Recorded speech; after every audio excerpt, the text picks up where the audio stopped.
हरे कृष्णा। ओम नमः शिवाय। बृहस्पति भगवान की जय। आज जेठ मास के शुक्ल पक्ष की अंतिम बृहस्पतिवार है, जो इस कथा के सुनने से भक्तों को सभी प्रकार के सुख, शांति, धन, समृद्धि और संतान सुख की प्राप्ति होगी। इसके अलावा यह बृहस्पतिवार की कृपा से घर में आपके सुख समृद्धि होगी। जिसके कुंडली में गुरु दोष से जुड़ी दोष का निवारण हो सकता है और इस कथा के सुनने से भक्तों को मनोवांछित फल की प्राप्ति होगी। बोलिए विष्णु भगवान की जय। आज बृहस्पतिवार की संपूर्ण कथा जरूर सुने। चैनल पर नए हैं तो कमेंट बॉक्स में विष्णु भगवान की जय जरूर लिखे। कथा मनचित और श्रद्धा भाव से जरूर पूरा सुने। भारतवर्ष में एक राजा राज करता था। वह प्रतापी और दानी था। वह प्रति मंदिर में भक्ति भाव से दर्शन के लिए जाता था। वह ब्राह्मण और गुरु की भी सेवा किया करता था। उनके द्वारा कोई भी याचक निसहार होकर नहीं लौटता था। वह प्रत्येक गुरुवार का व्रत रखता था एवं पूजन भी किया करता था। हर दिन गरीबों की सहायता करता था, परंतु यह सब बात उनकी रानी की अच्छी नहीं लगती थी। वह तो न व्रत रखती थी और न किसी की कोई चीज़ एक पैसा दान में दिया करती थी। वह राजा से ऐसा करने के लिए मना किया करती थी। एक समय की बात है, जो राजा शिकार खेलने के लिए वन में चले गए। घर पर रानी और दासी थी। उसी समय गुरु भगवान बृहस्पति साधु भेष रूपी धारण कर राजा के दरवाजे पर भिक्षा मांगने के लिए आए। साधु ने रानी से भिक्षा मांगी तो वह कहने लगी कि हे साधु महाराज, मैं इस दान और पुण्य से तंग आ गई हूँ। इस कार्य के लिए मेरे पति देव ही बहुत है। अब आप ऐसी कृपा करें जो सारा धन नष्ट हो जाए तथा मैं आराम से रह सकूं। उस साधु रूपी बृहस्पति देव ने कहे, हे देवी, तुम बड़ी ही विचित्र हो। संतान और धन कोई भी दुखी नहीं होता है, इसके सभी चाहते हैं। पापी भी पुत्र और धन की इच्छा लालच रखते हैं। अगर तुम्हारे पास धन अधिक है तो भूखे मनुष्य की भोजन करवाओ, प्याव लगवाओ, ब्राह्मणों को दान दो, धर्मशाला बनवाओ और कुआं, तालाब, बावड़ी, बगीचे इत्यादि का निर्माण कराओ और तथा निर्धन कुमारी कन्याओं को विवाह करवाओ। साथ ही यज्ञ करो। इसी प्रकार कर्मों से कर्म करने के कुल का आपका नाम परलोक में सार्थक एवं होगा एवं स्वर्ग लोक की प्राप्ति होगी। परंतु साधु की इन बातों से खुशी नहीं हुई।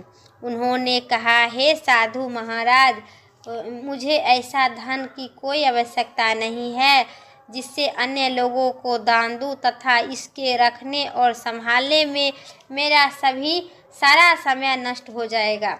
साधु ने कहे, हे देवी, यदि तुम्हारी ऐसी इच्छा है तो जैसा मैं तुम्हें बताता हूँ वैसा ही करना। बृहस्पतिवार के दिन घर को गोबर से लीपना, अपने केशों को पीली मिट्टी से धोना, केश को धोते समय स्नान करना, राजा से कहना कि हजामत करवाए, भोजन में मांस मदिरा खाना, कपड़ा धोबी के यहाँ धुलवाने देना। इसी प्रकार 7 बृहस्पतिवार से करने से तुम्हारा सभी धन नष्ट हो जाएगा। यह कहकर साधु रूपी बृहस्पति देव वहाँ से अंतर्ध्यान हो गए। रानी ने साधु की कहने के अनुसार 7 बृहस्पतिवार तक वैसे ही करने की विचार किए। साधु बताए अनुसार करते केवल 3 बृहस्पतिवार ही बीता कि उनके समस्त धन नष्ट हो गया। भोजन के लिए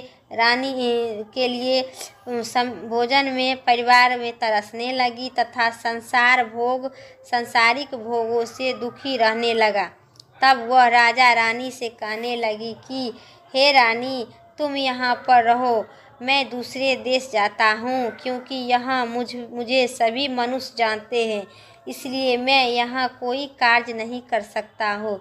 अब मैं परदेश जाता हूँ, वह कोई काम धाम करूँगा, शायद हमारे भाग बदल जाए। ऐसा कहकर राजा परदेश चला गया वह जंगल में लकड़ी काट कर लाता और शहर में बेचता। इसी प्रकार जीवन व्यतीत करने लगा। इधर राजा के बिना रानी और दासी दुखी रहने लगी। किसी दिन भोजन मिलता और किसी दिन पानी पीकर रह जाती थी। एक समय रानी और दासी 7 दिन बिना भोजन के व्यतीत करना पड़ा। अपनी दासी से कहे, हे दासी, यहाँ पास के नगर में मेरी बहन रहती है, वह बड़ी धनवान है, तो उसके पास जाकर और 5 सेर बेझर मांग कर ला, जिससे कुछ समय के लिए गुजारा हो जाए। दासी रानी की बहन के पास गई। रानी की बहन उसी समय पूजा कर रही थी। बृहस्पतिवार का दिन था। दासी ने रानी की बहन से कहे, हे रानी, मुझे आपकी बहन भेजा है, मुझे 5 सेर बेझर दे दो। दासी ने यह बात अनेक बार कही, परंतु रानी की बहन ने कोई उत्तर नहीं दिया, क्योंकि वह उस समय बृहस्पति देव की पूजा कर कथा सुन रहे थे। लौटकर रानी ने बोली कि हे रानी, आपकी बहन बहुत धनीवान स्त्री है, वह छोटे लोगों से बात भी नहीं करती है। मैंने उन्होंने कहा तो उन्हें कोई उत्तर नहीं दिए, मैं आपस आई हूँ। रानी बोली, हे दासी, इसमें उसका कोई दोष नहीं है। जब बुरे दिन आते हैं तब कोई सहारा नहीं देता है। अच्छे बुरे को पता तो विपत्ति की समय ही लगता है। ईश्वर की जो इच्छा होगी उसी प्रकार होगा। यह सब हमारे भाग्य का दोष है। इधर रानी की बहन ने सोचा कि मेरी बहन की दासी आई थी, परंतु मैं उससे नहीं बोली, इसमें वह बहुत दुखी हुई होगी। अतः कथा सुनकर और भगवान विष्णु की पूजा के समाप्त कर वह अपनी बहन के घर आई और कहने लगी, हे बहन, मैं बृहस्पतिवार का व्रत कर रही थी, तुम्हारी दासी हमारे घर आई थी, परंतु जब तक कथा होती है तब तक हम लोगों ने उठते हैं और न बोलते हैं, इसलिए मैं नहीं बोली। कहो, दासी क्यों गई थी? रानी बोली, हे बहन, हमारे घर में अनाज नहीं था, वैसे ही तुमसे कोई बात नहीं छिपाती हूँ, इसी कारण मैंने दासी के तुम्हारे पास 5 सेर बेझर लेने के लिए भेजा था। रानी की बहन ने बोली, बहन देखो, बृहस्पति भगवान सबको मनोकामना पूर्ण करते हैं, शायद तुम्हारे घर में अनाज होगा। यह सुनकर दासी घर के अंदर गई और वहाँ उसने एक बेझर भरा मिला। उसे बड़ी ही हैरानी हुई, क्योंकि उसने एक बर्तन को देख लिया था। उसके बाहर आकर रानी की बताई। दासी अपनी रानी से कहने लगी, हे रानी, देखो, ऐसे हम लोग तो अन्न नहीं मिलता है, हम लोग रोज व्रत ही रखते हैं। अगर इनसे व्रत की विधि और कथा पूछ ली जाए तो उसे हम भी क्या करेंगे। दासी के कहने पर रानी ने अपनी बहन से बृहस्पतिवार का व्रत के बारे में पूछा। उनकी बहन ने बताया कि हे रानी बहन, बृहस्पतिवार का सूर्य उदय से पूर्व उठकर स्नान कर बृहस्पतिवार का व्रत करना चाहिए, लेकिन उसी दिन सिर नहीं धोना चाहिए। बृहस्पतिवार के व्रत में चना की दाल और मुनक्का से विष्णु भगवान की केले के वृक्ष की सिर जड़ में पूजा करो तथा दीपक जलाओ। उसी दिन एक समय भोजन करो।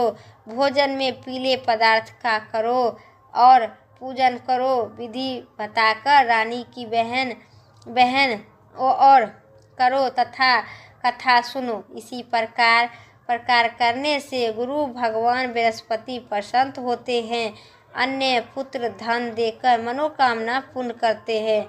और व्रत और पूजा की विधि बताकर रानी की बहन अपने घर लौट गए। रानी और दासी दोनों ही निर्णय लिया कि वह बृहस्पति देव भगवान का पूजा जरूर करेंगे। 7 दिन बाद जब बृहस्पतिवार का दिन आया तो उन्होंने व्रत रखा।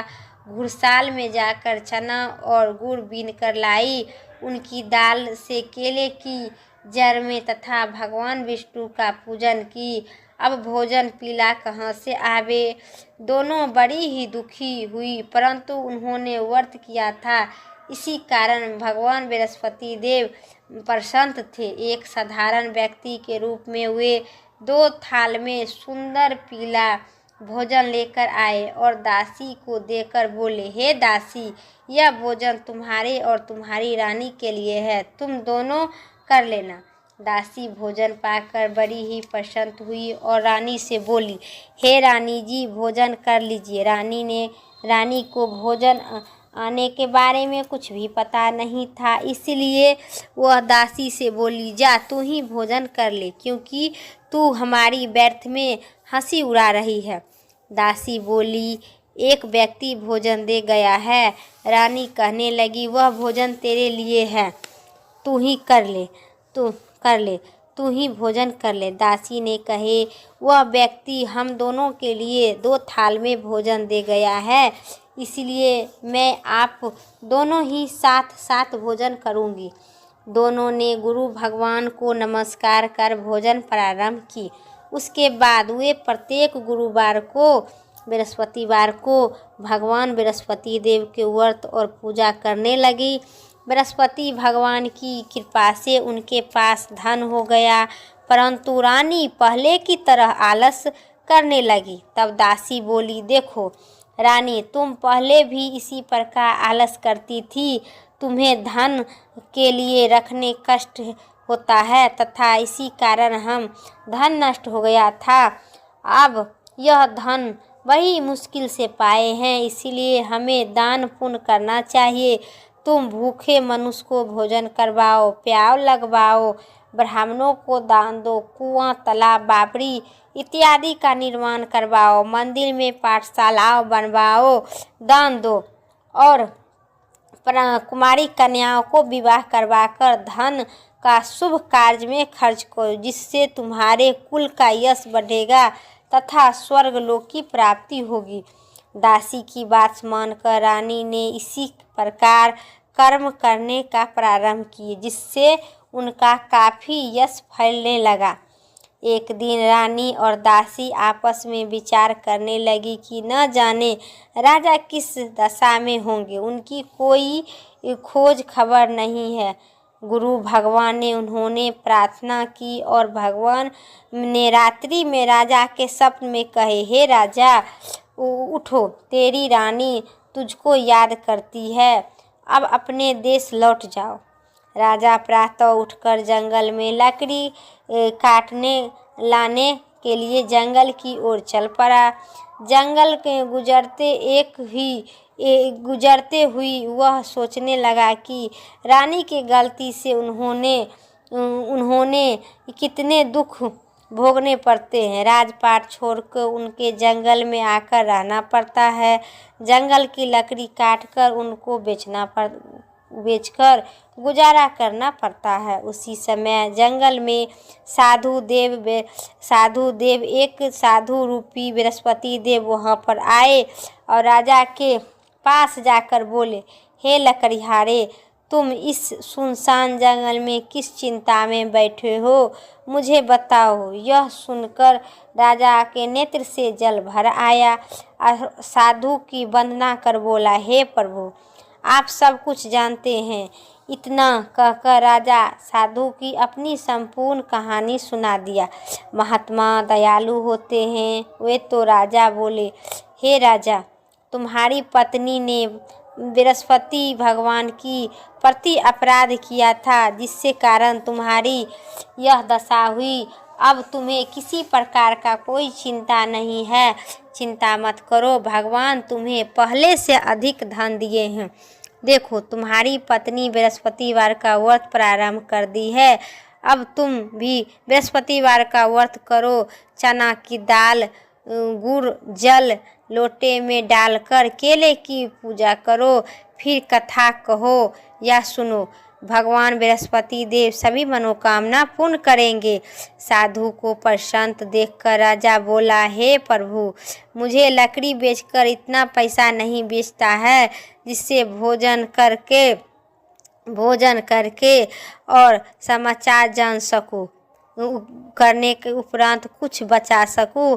मैं भी रात्रि में अपनी रानी को व्याकुल देखा हूँ। मेरे पास तो कोई साधक नहीं है जिससे समाचार जान सकूं। फिर मैं बृहस्पति देव की क्या कहानी सुनूं? मुझ में तो कुछ भी मालूम नहीं है। साधु ने कहा, हे राजा, तुम किस बात की चिंता मत करो। बृहस्पतिवार का दिन तुम रोजाना की तरह लकड़ी को लेकर शहर में जाना। तुम्हें रोजाना की तरह दुगुना धन की प्राप्ति होगा, जिससे तुम भली भांति भोजन करके तथा बृहस्पति देव की पूजा का सामान ले आ सको। बृहस्पतिवार की कथा इसी प्रकार था। बोलिए बृहस्पति भगवान की जय। अब ओम जय बृहस्पति देवा, स्वामी जय बृहस्पति देवा। छीनी छीनी भोग लगाऊं, कदली फलिने बा। ओम जय बृहस्पति देवा। तुम्हें पूरणी परमात्मा, तुम्हें अंतर्यामी। जगति पिता जगदीश्वर, तुम्हें सबके स्वामी। ओम जय बृहस्पति देवा। चरे नामति निजी मल, सभी पातकी हरिता। सकल मनोरथ दया कर, कृपा करो भरिता।